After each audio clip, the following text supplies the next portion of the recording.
Oakland County is checking in on its most vulnerable tonight as the dangerous cold settles over Metro Detroit. It is the annual point-in-time count. It's a crucial survey of people experiencing homelessness.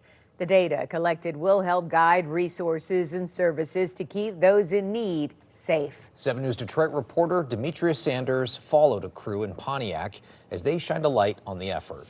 When it comes to getting people out of the cold, especially with the temperatures we've had this week, the annual point-in-time count is an important part of that picture, and those involved say in some cases it can be the difference between life and death. As Lakeisha Donaldson loads up her car, she's on a mission to make a difference. It's one of the coldest times of the year. We don't want to see anyone out here freezing to death because they don't have a safe place to go, a warm place to go. Hello? Donaldson is the emergency shelter manager of Lighthouse in Pontiac, but Wednesday night she was one of the dozens of volunteers involved in Oakland County's annual point-in-time count. I feel like if I'm in this service to do it, then I need to be one of those volunteers going out to help save others. The point-in-time count is a national initiative counting the sheltered and unsheltered homeless population on a night towards the end of January. In Oakland County, teams of 3 or 4 volunteers going to places like parks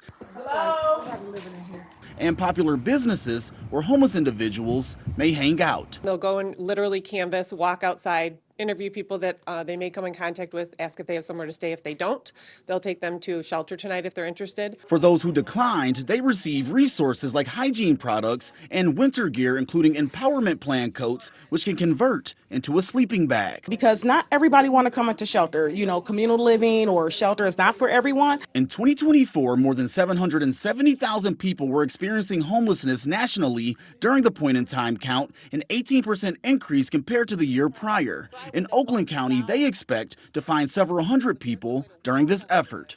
Our numbers, although they seem small when we're out on this one night, right?